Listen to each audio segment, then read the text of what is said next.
All right. Hello.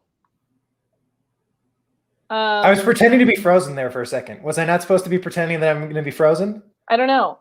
Oh, we're having, okay, so this is introduce us. I'll deal with this. Okay, yeah. So we are dealing with significant technological challenges right now. I just want you to know that I'm Pat Keys. I'm lead scientist at the School of Global Environmental Sustainability.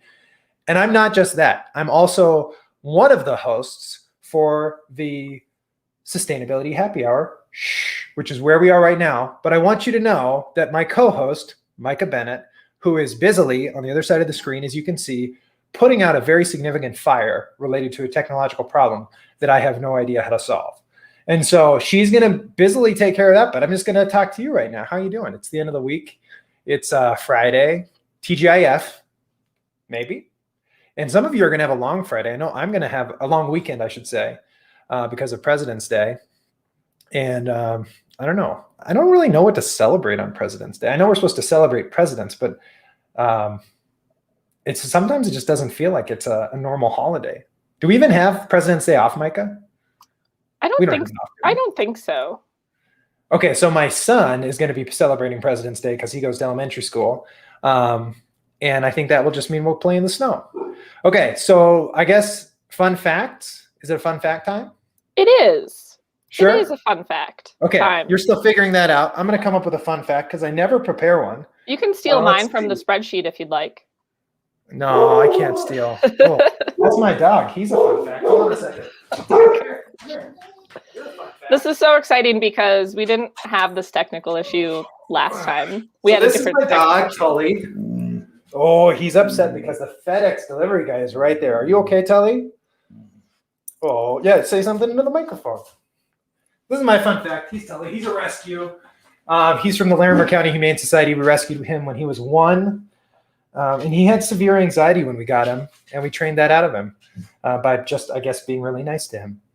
But definitely, if you're looking for a dog, check out the Larimer County Humane Society because it's a good place to go. You want me to keep going? Should I start telling jokes? You really don't want me to tell jokes. Well, what I'm thinking is going to happen is just we will post this video to Facebook after the fact. Okay. We're experiencing stream issues with our link to our Facebook live stream. I see. So if you're on Facebook right now, head on over to our YouTube page. We are live there, or also on our Twitter. And we will try to make sure we get that resolved for next time. Yeah. And this is a 2021 challenge, isn't it?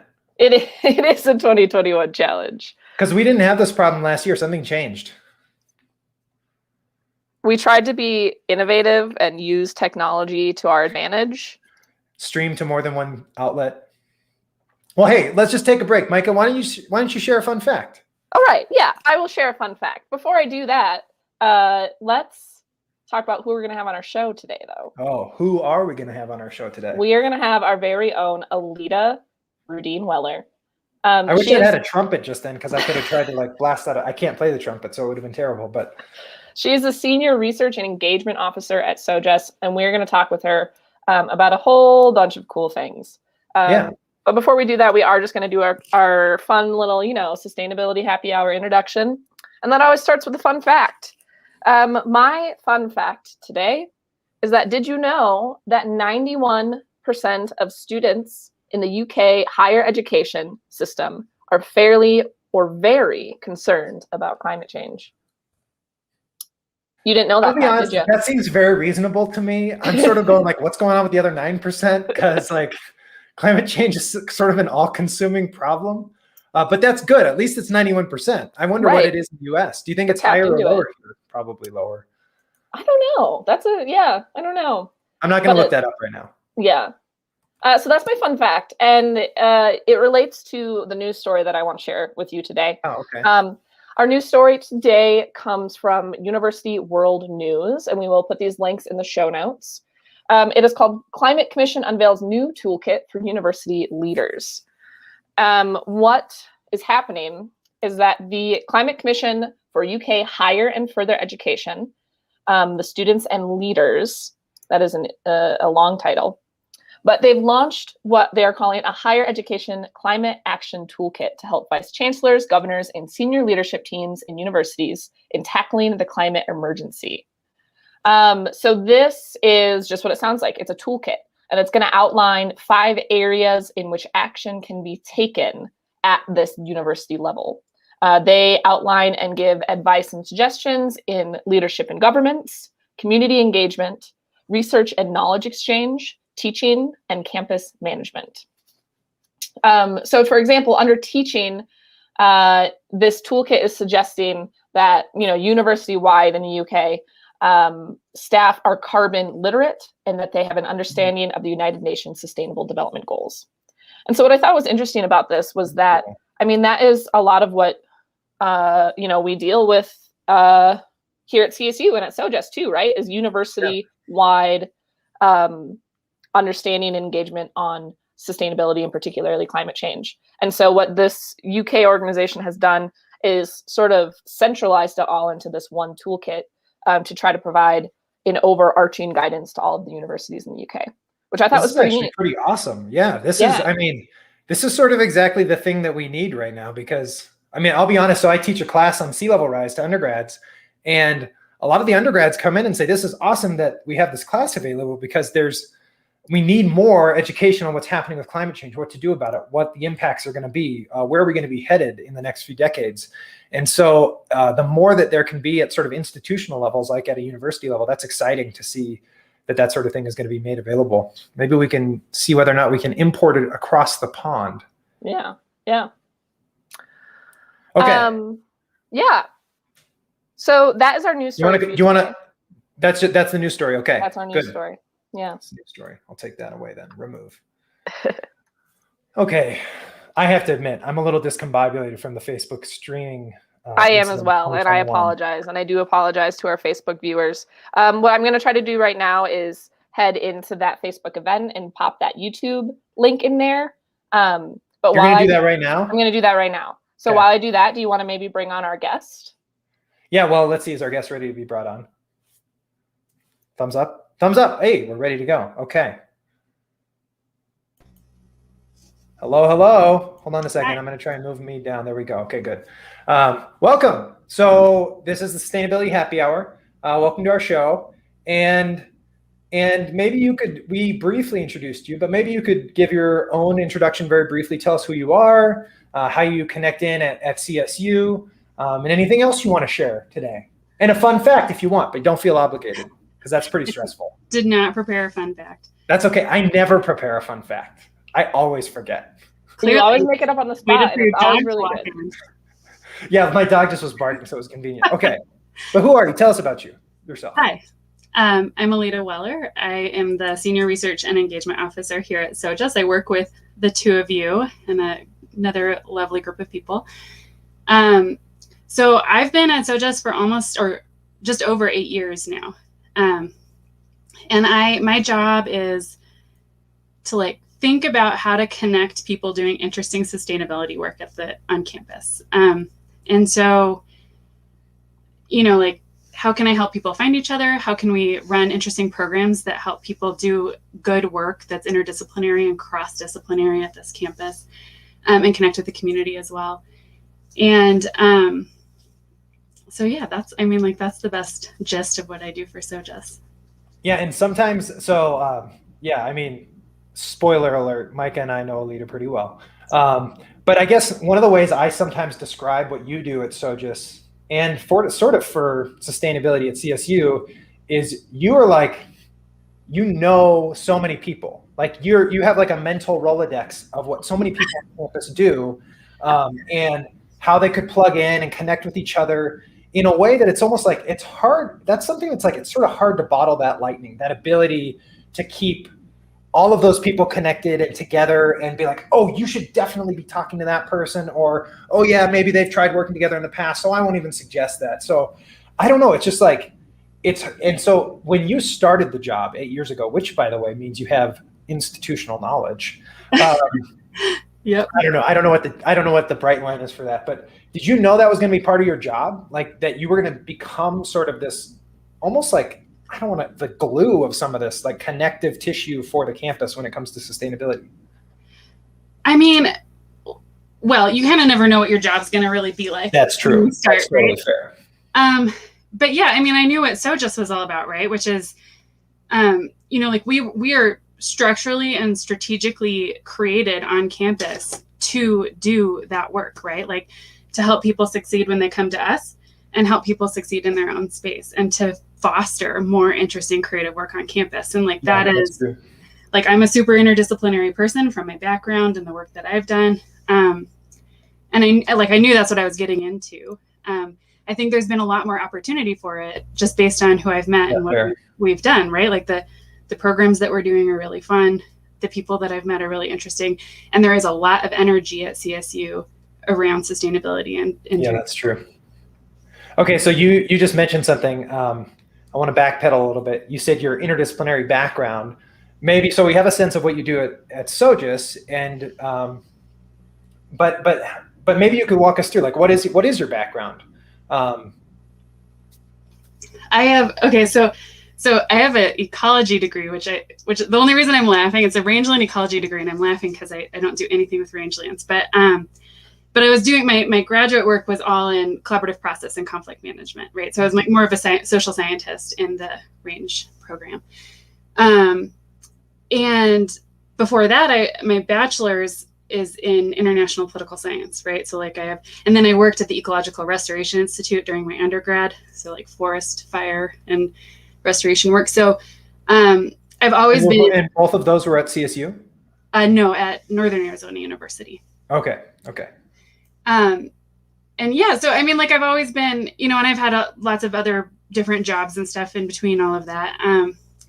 But I would say, you know, like I've always been sort of spanning different like social ecological sciences, or, you know, thinking about something sort of outside the discipline where I'm currently working, I guess.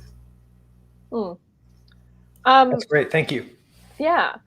So I kind of want to ask you about, you know, you're talking a lot about interdisciplinarity, and you are in charge of a number of programs at SoGES that focus on, you know, crossing those boundaries. One of them is the Global Challenges Research Teams. Another is our Resident Fellow Program, and another is our Sustainable Leadership Fellows Program. Would you mind just giving us kind of a brief overview of those programs and, you know, kind of what the philosophy is behind them? Absolutely. I'm going to split them. So. Oh yeah, do it. Like that was a really long question. You can split everything. You can lump it all together. You can say, I don't want to answer that question. Do whatever you want.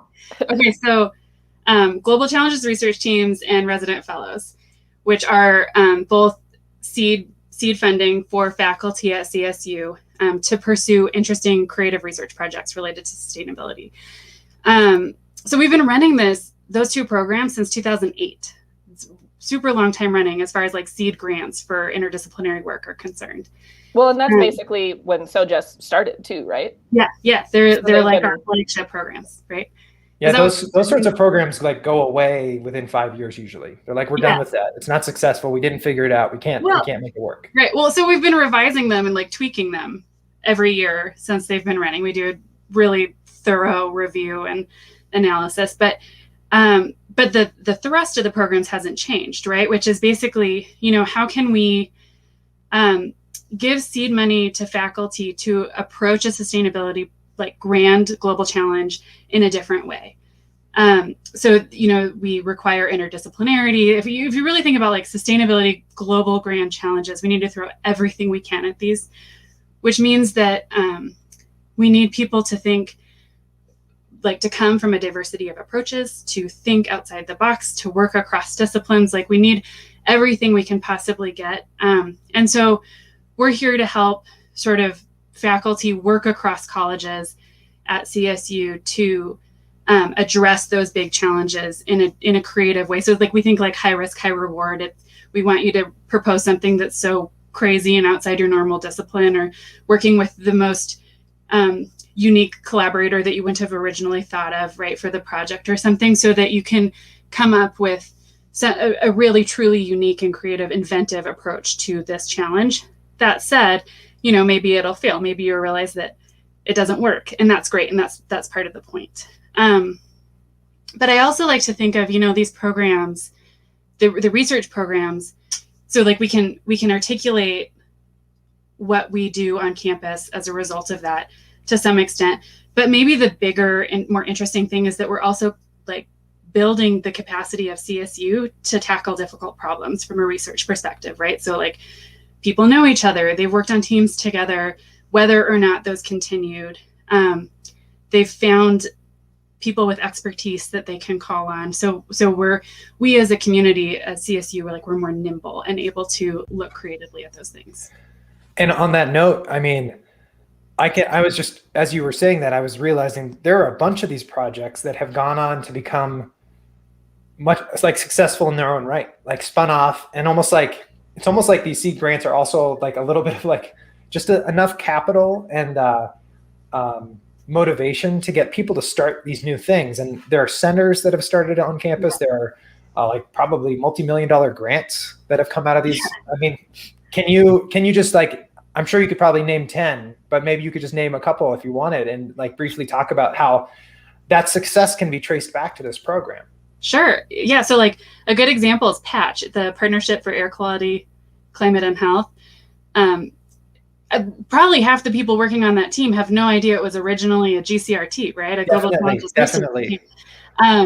We need to have more like branding, like stamp it permanently on the side of Patch. No, we don't, because this is the beauty of SoGES, right? Like we're in this really unique position where we don't have to claim success on any of this amazing work that's doing to still be incentivized to do the work that we do on campus. And I think that's really important, right? That we are here to help that work happen, whether or not we can claim the return on investment for it. So like that's the mandate. That's the mandate of these programs. Right. So Patch is a good example of this, right? Because like I could tell you right now that the number of external grants, like dollars that have come into the university as a result of SoGES GCRTs and resident fellows is around $11 million. But that's only what was reported in like the first year or two after the fact. What's happened since then is far greater. And we're not, we don't need to claim that. We don't need to say that's because of SoGES, but we do know that Patch started, and I should stop claiming all the success on Patch because they're a completely different thing than they were when they first started as a research team. But like, so the Center for Environmental Justice at CSU was originally a research team. And I mean, another way to think about it maybe is that it's like it's true. Like you don't need to claim that sort of as like we started that, but it's more thinking like, wow, it's possible to start those things, right? Like that can be another way to think about it, is like there's possibility there that otherwise maybe wouldn't have happened. And what other possibilities are there? What other big questions can be kicked off in that way? That's pretty cool. Aleta, oh, sorry, go ahead. Oh, there's another great example of like working outside your own space, which is Maria Fernandez Jimenez started her resident fellowship. She's an ecologist that wanted to do poetic analysis. She wanted to write poetry and then like do poetic analysis of the work she's doing. And then that turned into a group of faculty, like mostly ecologists, but I think some English faculty and other people they had a writing group as a result of that, right? And so, and they actually published a book of poetry, right? So like, I think those are all good examples of just like unlikely groups of people coming together and doing unlikely things. And also like incentive in like making the space possible to say, hey, we recognize that you have this background, but we all contain multitudes, right? And so maybe you want to try and stretch in a new way that you can't typically in your normal job. And it gives you a little bit of space to explore something different. And then like really cool things can come out of that. That's like one of my favorite examples of a project of somebody that starts going in one direction. And it's like, I want to try this very different thing. And then it's like wildly successful. Yeah. You had talked about, incentivizing this creative kind of work. And that kind of brings me, I want to get back to the SLF program as well, but I want to jump ahead to something you had written recently that I feel like touches on that a little bit. And it said, we must reinvent an educational culture and structure that prioritizes collaboration over competition, redefines credit and success, and reimagines what and how we teach. And it just really made me think of that because, redefining credit and success is just kind of, what you're talking about with these GCRT programs. Can you elaborate just a little bit more on that sentiment? Yeah. So, okay. So just to preface this is not a critique of like specific leaders in academia. But I, and I think we'll talk about ANGLES, right? This network of institutions that I'm on, but there's this, we had a long and really good conversation about the fact that, even though academia, there's just sort of this culture, right? So even though academia has said like, we need to address these big, sticky, wicked challenges, and there's no like, everybody agrees, yes, we need to do that. And then we all say things like we need to collaborate. But the academic culture and the way that we reward work done in a university has not changed. And so, you still need to have first authorship on a paper. You still need to bring in X number of dollars of research. And so, so what happens is that you get high level support for this work, and then you're not actually rewarding interdisciplinary collaborative work for especially young faculty or staff that are pursuing that work. So what ends up happening is that you're doing it in spite of the system instead of because of the system. Yeah. And what we need to do is create, if we're really going to like tackle big challenges effectively, you need to be able to do that in a way that you're rewarded for the collaborative work that you do. Where it's baked into sort of like for faculty, like your promotion or your advancement towards whatever track you're on, definitely collaborative activities that have maybe no tangible output for the next 5 years is not on that list. Yeah. And I don't just mean that at the institutional level, right? Like that's not a critique of CSU. This is just how it is in academia, within your professional institution, with your professional society, with just the way that how you're gauged against the work that your colleagues are doing. This is just like a problem within academia that we need to be better and more nimble at addressing. And so you just mentioned ANGLES, which I do want to talk about. Can you tell us what ANGLES is and what it has to do with? I can take that one, Micah. An angle is it's when you have two lines meeting, and it can be obtuse or. That's our lead scientist right there. Lead scientist. I'm the obtuse angle in this scenario. I wish I could make a pun. I can't make any puns. Okay, so ANGLES, well, maybe I should talk about ANGLES after I talk about our Leadership Fellows program, because it kind of like that's true. It's a part of that. Okay, rewind. Okay, so Aleta, you happen to be the leader of this, or you manage this SLF program. Maybe you could tell us a little bit about that, and then after that, have a nice segue into the ANGLES program. We're so smooth on this show. Excellent flow. Okay, Sustainability Leadership Fellows program is because I run it, I'm just going to go ahead and say that it's like one of our most impactful things that we do. I'm just joking, but I'm not joking. I actually really the most impactful. This is actually one of the coolest things that we do because it has this like ripple effect, right? So the Sustainability Leadership Fellows program is a leadership training program for PhD students and postdocs at CSU. So they come from all across campus, all disciplines, sociologists, physicists, atmospheric scientists, whatever.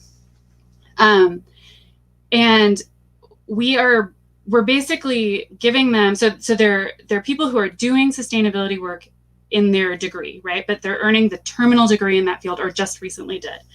So they're experts, they have scientific expertise related to sustainability. And so we're giving them a suite of skills to complement that so that they can be articulate, thoughtful scientists in their field, that they can think expansively about their work. So it's like a science communication training.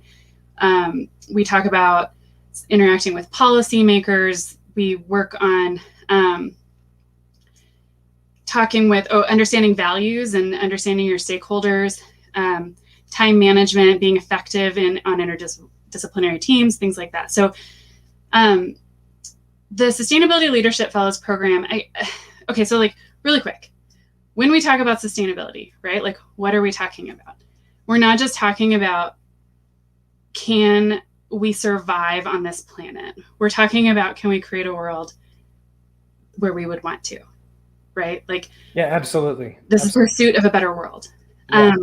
Like a world in which we can thrive, not just survive. Correct. Yeah. Right. We're like, and so when you think about it like that, that's underpinned by applicability and urgency, right? Mm-hmm. So the people who, like the up and coming leaders, the people who have expertise in sustainability, some field relating to sustainability, they're doing work in sustainability. We, society, we're asking more of those leaders. It's not sufficient for them to leave and just be an expert in their field and keep it to themselves. We need them to translate that information. We need them the to. expectation is that they do that now. Right, exactly. So we're saying, like, can you make decisions in the face of ambiguity? Can you talk to the media? Can you influence policy? Can you tell us the so what of the work that you're doing? Right. And so that's a big ask, and we need people leaving the university able to do that. It, like, that is what, and I don't just mean like we're encouraging them to do it. They're coming to us. This is a competitive program. Right. I think that, like, so we've been going for 10 years with this program. We have trained 200 early career scientists, and they're not, like, I think maybe 8 years ago we were still kind of convincing them, like, why should you communicate? Or more of them needed a little bit more coaching on that. That's not the case anymore. No. People are coming here. We just had an excellent training on balancing science and advocacy for our current cohort because they already want to be advocates, but they need to figure out how to do that effectively as a scientist. Right. And so, can I pause you there for a second and ask a question? Absolutely.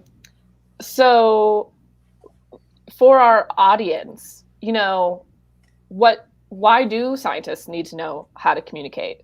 And if this is such a new thing, it's not such a new thing, but if before you had to convince them that was something they needed to do, and now all of a sudden it's something that scientists want to learn how to do on their own, why is that important? Why can't the scientists just do the science and have communicator people do the communicating? Right. That's the Nancy Barron, who runs our communications training, always likes to give the example of, like, a scientist, wants to do their work and then, like, crumple up the paper and throw it over the fence. Right. And I don't think most scientists feel that way anymore, but why doesn't that work? Why doesn't that work?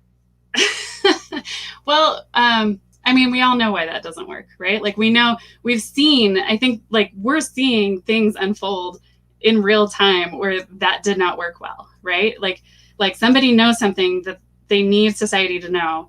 And if they don't communicate it effectively, the message gets lost, or it's not heard in the first place, or it's misunderstood.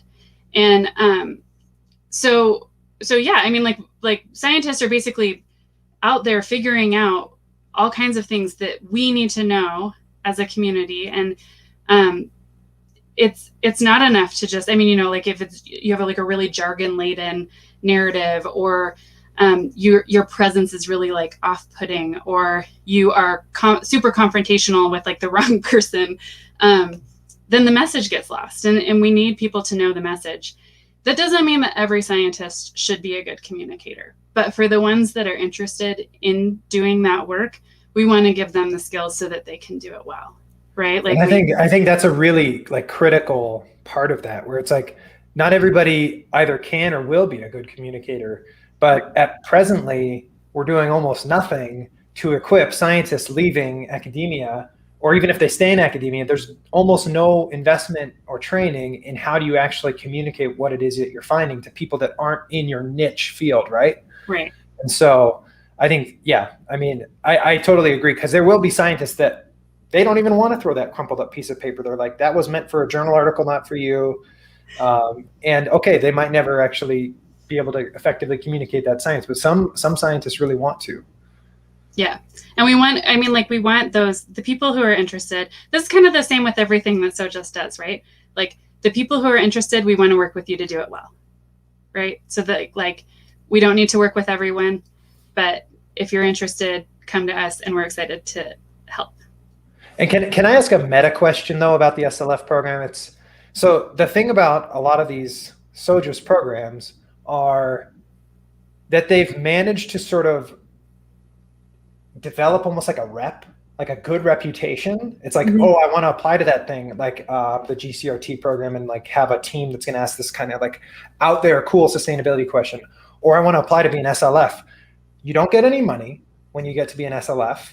So like, what's the draw? Like, how has SoGES been able to generate this?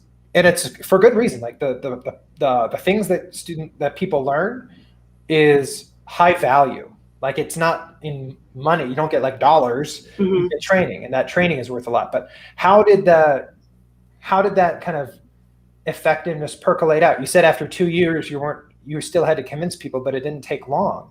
So how did you like kind of snowball that effort forward? Because I feel like that's something that other institutions could learn from. Yeah, I don't think we were still convincing people after 2 years. No, I just mean like you're definitely not convincing people anymore, because like I know right. that the program gets way more applicants than there are spots, right? Right. Well, what I meant by that was more like growth, right? So like you see how people are changing. So PhD students 8 years ago are pretty different than PhD students today. Like the people who are choosing science as a career is what I meant. Like how they think about what a scientist is and what they should do. But yeah, okay. So like we don't give them money, but we spend money on the program. The program's actually pretty underfunded compared to where we would want it to be. But we put a lot of work into the program, and it's a training that like you would normally pay quite a bit to do, right? But we're offering it for free to PhD students and postdocs. Postdocs, I always want to never forget to mention postdocs in that program, because they're kind of an underserved group on campus. And so we're excited that we offer it to postdocs too. And just for the postdocs, we see you. I just want you to know sometimes you feel unseen, and we see you, okay? This is a place for postdocs too. Exactly. So that's kind of an overview of the SLF program, which has obviously had some success. And so, what are you trying to do with it now? Well, okay, so keep it running, right? Like we want to keep doing this, because there's always a new batch of PhD students and postdocs. So we want to be able to keep doing it. We offer this to students and postdocs all across campus, so they can be in any college and department, just like any SoGES program. But so is that my sneaky way of bringing up angles? Okay. It is. Yep. So the SoGES Network is another really cool thing that we're participating in. So we're actually, our Sustainability Leadership Fellows program is, I think, one of, if not the longest running program of its kind in the US and Canada. Wow. So what we have done, so in 2017, a group of universities in the US and Canada came together that have programs that are focused on leadership training for graduate students in sustainability. With the recognition that like we need to be able to do more of this. Like these are important programs, and these are important skills to be teaching students who are working on sustainability science in their field, in their graduate degrees. So and when you say sustainability science, you mean that really broadly, right? Super broadly. You don't have to be a sustainability scientist. You could be an atmospheric scientist, and you're just interested in sustainability. Wait, say that again. You could be an atmospheric scientist and then also be interested in sustainability. You don't have to be you don't have to be getting a PhD in sustainability. Oh, right. Yeah. So like for our program, you have to tell us in your application how your work relates to sustainability, and you clearly have to believe it does in your description, right? So you need to understand sort of the applicability there. But yeah, I mean, it's super broadly. We have lots of social scientists that go through the program. We have a lot of, the two fields that I think that we work with a lot with our research programs, but not so much with our SLF program, is business and art, because there aren't a lot of like terminal, like people getting PhDs and thinking about sustainability in those two. But we do a lot of work with them, with faculty in those departments. In our research programs. Anyway, so angles, we came together kind of saying like, I think the original thrust was like, how can we not reinvent the wheel so much, right? Like, how can we help each other out and leverage each other's resources to support each other? But that has grown a lot. So there's kind of, we've come to a recognition that like there is literally no cap to the number of people we would want leaving universities with these skills, right? Like we need as many articulate, thoughtful leaders working on sustainability as possible. And we need more programs like this. We need more people doing this work. We need more people with developing this expertise, ready to go out and actually make a difference with that expertise. That's like, we need this. And so there's been a lot of work like that's sort of at the prescriptive level, like saying like, okay, we should, but then how do you actually do it? Right. And then how do you fund a program like that at a university? So like all of our programs, what we realized was we all operate really differently. We have like slightly different funding mechanisms. It's grant funded, it's temporary, it's whatever. And every single person that was running one of these programs, or almost all of us, it's just a small piece of our job, right? So like and a lot of them are run by faculty members who are still being assessed on their publications and their research product and everything else. And so, and none of us were trained in how to run a program like this or how to develop a sustainability leader, right? Like this is all new space. Just kind of like learning it, doing it as you go. Right. And so like, how can we capture that institutional knowledge and be greater than the sum of our parts so that our own programs benefit?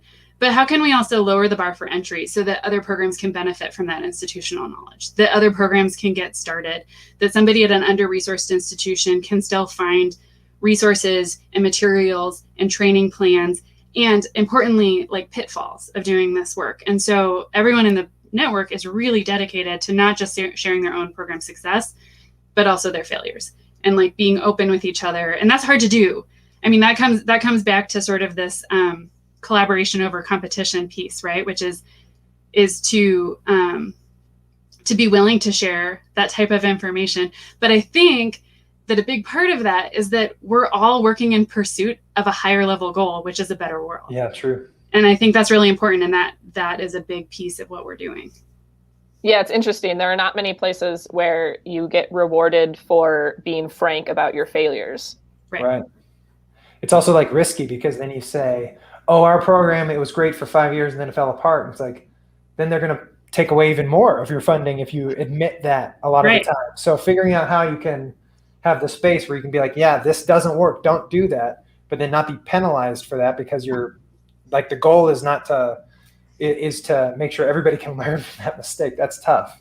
It's hard, but I think, like everyone in the network is really committed to it. That's great. It still doesn't make it easier. You still like, that was sort of our argument was like, gosh, what if sharing this type of information served you instead of hindered you in your job, right? Or like taking the time to help another program out because, as Diana says, Rome's burning, right? Like we need to do it. We need to do this work. If I kind of want to ask about just a couple of, you talk about how Angles is trying to share best practices across programs. Are there any specific ones that come to mind that have really floated to the top as takeaways from of things that really work well in these types of programs? That's a great question. That is a really good question. So, go ahead. Well, I was going to say actually coming back to what Pat said, when you were asking about talking about failure, we actually had a call. That was going to be about angles. It's not about angles. Okay. We had a call where someone whose program completely collapsed spent an hour walking everyone through like what happened, what went well and what didn't. And like, it was super useful to listen to and really refreshing, right? Like just to say, gosh, that's rough and also really interesting, And also that's so useful to have it's so these useful. Are all the ways that something can blow up and this blew up. Yeah. And so Angles, we actually met at a portion of the network met at the Socio-Environmental Synthesis Center last February. And we were working on kind of co-creating a network map that we're going to house on the website soon. That'll be out soon on the anglesnetwork.com, and it'll be The site is under maintenance, so if anybody travels to it right now, it's just going to go to a SoGES site where it says our webmaster. I tried to go there and Yeah. it says under maintenance, so I'm not going to show everybody. Yeah, don't show everybody. But anyways, but what we wanted to do is create a network map where it's like how can you find the resources of like the hard to find information about a program, right? Is it grant funded? Is it temporary? Who runs it? You know, what types of training do they do? Is it cohort based? Is it one-off training? Is it for master students, PhD students, whatever? So we're working on that. And then the other piece that we did was we created a list of like, okay, so like what are the key things that a graduate student in sustainability should know to be an effective leader? And that's sort of the institutional knowledge piece, right? Of like everything that our programs have done, like what do you need to teach and how? And so, yes, there are lists out there, like here's leadership skills, whatever. I made that sound like it wasn't worthwhile. There are wonderful lists out there about leadership skills, but what we've been trying to do is then pair it with how we're teaching it, right? So for instance, this training that we just ran was actually run by a leader at University of British Columbia, but we ran it for our own fellows on balancing science and advocacy because we realized we had a gap. So, and he was willing for free to run that training for our fellows because he has the resources to do it and he already has something ready to go. And so, you know, that's sort of the goal there, was just to say like, okay, so then if we're going to say we should teach these skills, like, how do you teach the skills? What do the actual trainings look like? How much time do you need to have? How do different programs approach it? Some programs like really approach the science communication aspect, but don't go into policy or whatever. And so like, how do you then say you want to develop a program that's really focused on policy, then you go and find the programs in the network map that are doing that work, and you can find the resources that you need. So I mean, that's the basic gist of angles and the work that we're doing there. But it's really fun, and I like it a lot. Like I love that work. And I think you can't emphasize enough, like you did, the fact that there's the upper limit of the number of people you would want with these skills is probably all of the people graduating, right? So that's like, that would be the upper limit of the audience, right? So that's everybody. Yes. But then like in-person custom trainings would never be possibly available, especially if it's like, this is the best person. So if we could have this one person train everybody, that'd be awesome, but we can't possibly have that one person train everybody. Is there an exploration of like almost like open access resources that says like, okay, look, like we've got this incredible program that has like in-person training, but there are also options for like virtual training. I'm not sure if this is even possible to do it that way, but it just seems like, especially now in this time of virtual everything, that is that an option? Because then that would be potentially a way to be like, yeah, now you can reach the people that are at a university that doesn't have any resources to put towards sustainability, but now they get it for free because some other universities have said, yeah, we're going to make the investment to develop the training. But maybe you can't take these trainings and like turn them virtual. Is that even a possibility? I don't even know. No, we actually started looking at that. So, and we have a couple examples just within our network of like like it's sort of, you go to a training on a specific topic that somebody's doing, and there's like the pre-reading and the syllabus and like the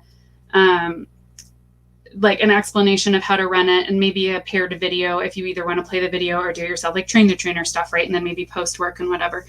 Which is hard. Like to train the trainer is not easy. It's a lot.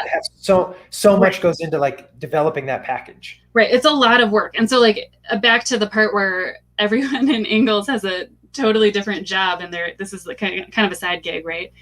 The side hustle.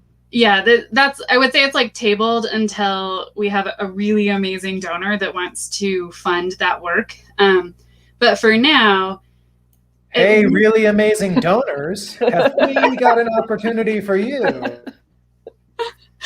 Wait. We work for SoGES, so first those amazing donors need to fund our own sustainability leadership fellows. No, we can't be selfish. We gotta share the pot. Okay, but you never know. We literally, I think we might have like 10, 15 billion separate viewers right now. So I feel this is a unique opportunity to reach this everyone audience. text $1 to Ingalls. No, So yeah. So all of you amazing donors out there, please fund work like this.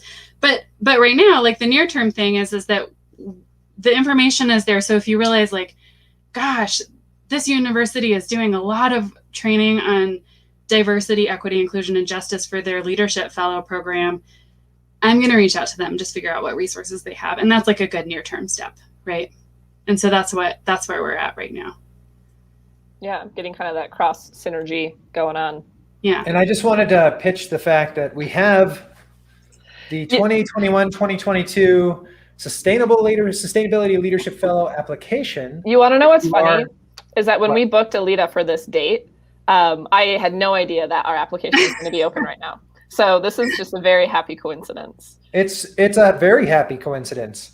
And I mean, it's no joke. Like this is an incredible opportunity. I don't know how many of you know an advanced PhD student or postdoc at CSU, but if you do, definitely consider applying to this because it's well worth your time.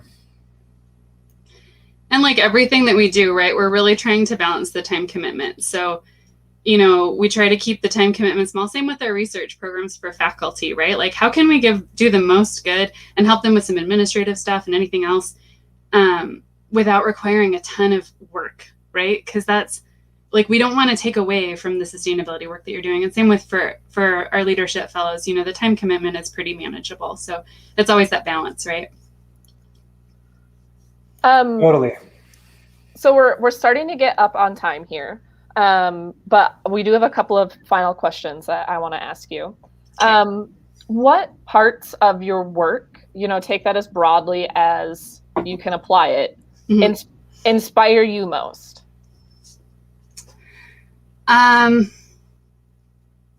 Okay, so I spend my days talking with people about really sad things sometimes, right?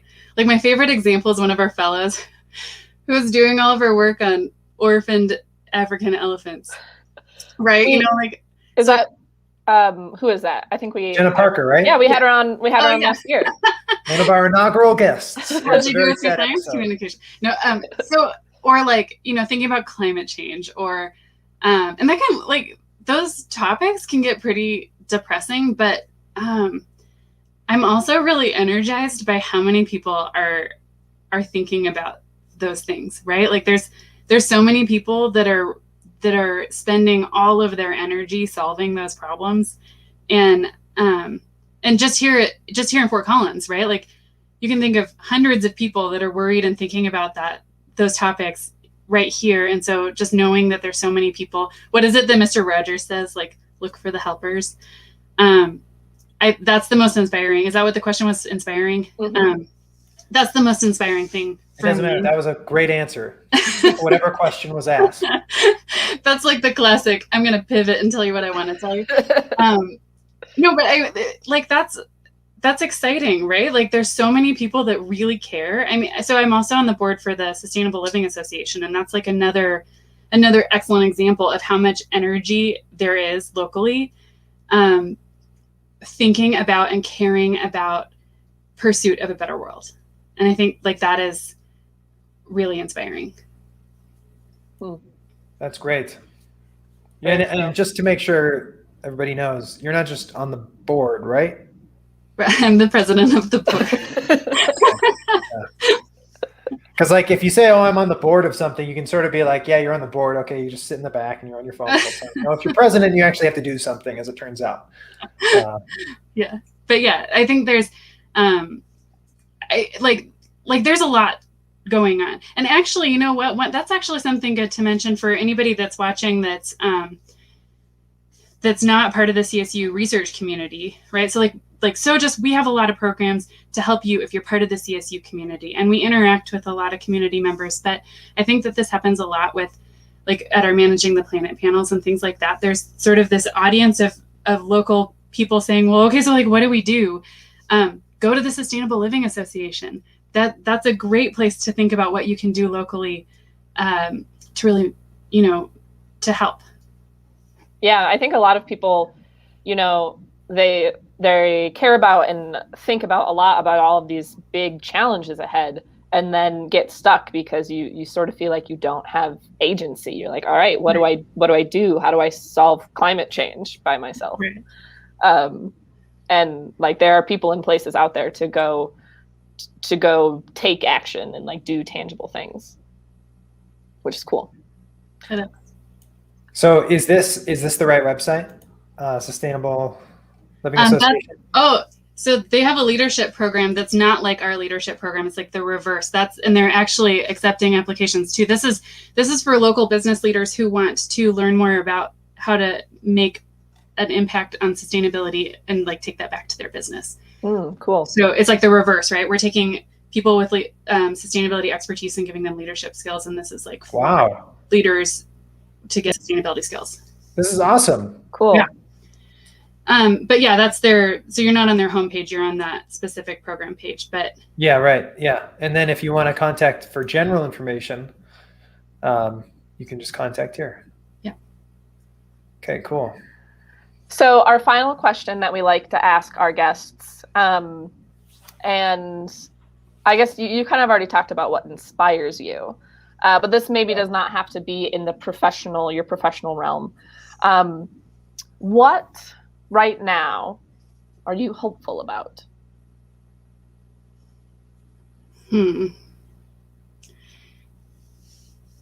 I think I'm hopeful about, okay, I'm gonna go off the non-professional thing, but I had a really funny day recently. This is related to sustainability. It doesn't have to be. It doesn't have to. It can be anything, but that's great. Okay, so I was in all these meetings about, programmatic, like what do we do, blah blah blah.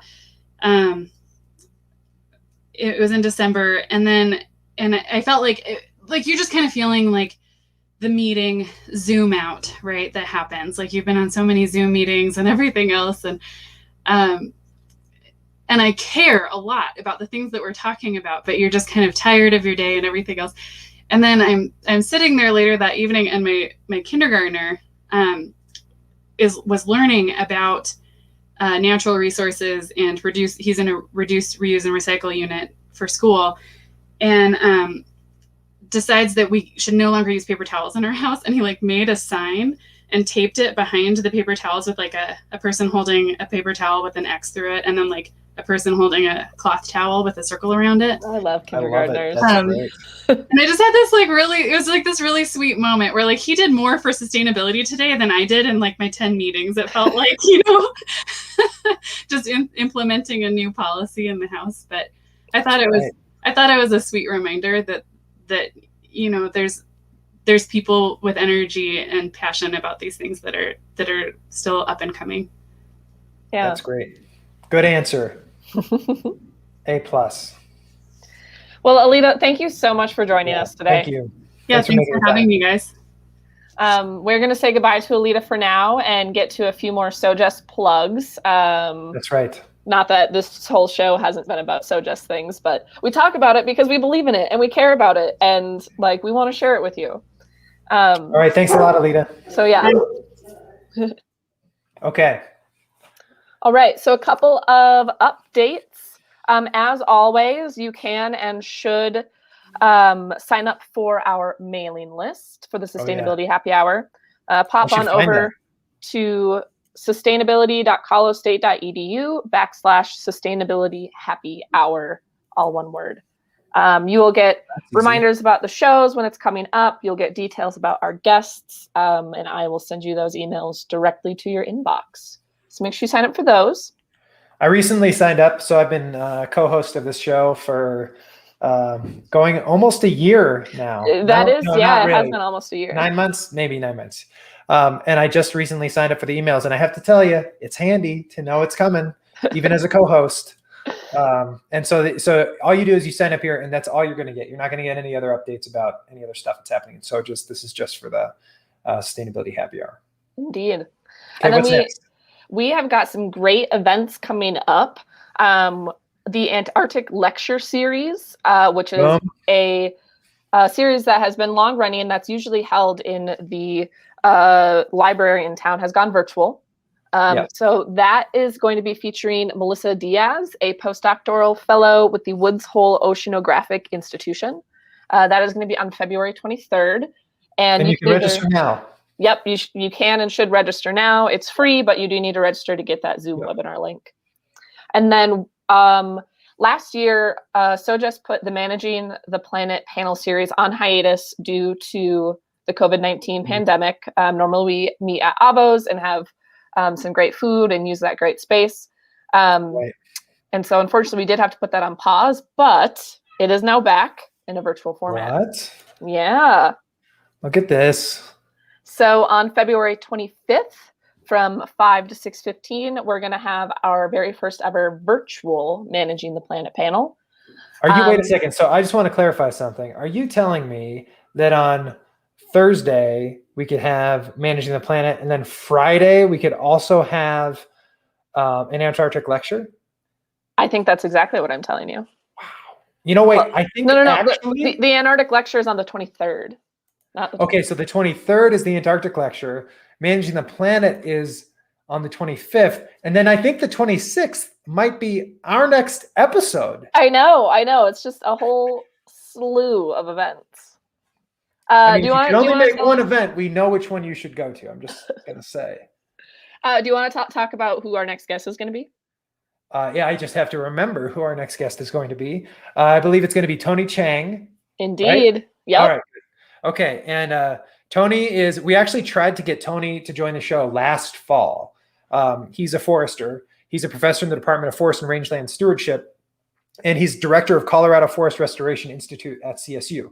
So we tried to get him to join last fall, but it turns out he's so important that he was so preoccupied with managing the relatively insane wildfires we had last fall and last summer that he didn't have any spare time. But he has, thankfully, those are at least done for now. So he's able to join us in 2 weeks, and we will definitely be talking to him about what happened last summer. Hopefully they figured some things out so this summer won't be as bad, but I know a lot of it is not up to necessarily the managers themselves. But that should be, I think, a fantastic show because he's also just a really fun guy to talk to. Yep. That is going to be on Friday, February 26th. February 26th. I've already got my fun fact, by the way. Oh, good. You should write it down so you don't forget. I was just going to say, if I don't write it down right now, I'm going to forget in 2 weeks easily.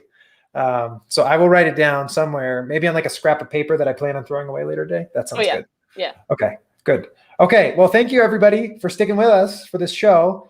And are we done? I think we're done. Okay, everybody go have a great weekend. I know it's freezing out there. And so maybe don't go outside too much. Hang out inside. Yeah. Or go outside. Just go outside. Put on some coats. Have a good Valentine's Day. All right, it's Valentine's Day. You're all my Valentine. Oh, look at that. That was so nice. You're not my Valentine. That's a little too much. All right. All right. Thanks, everybody. Bye.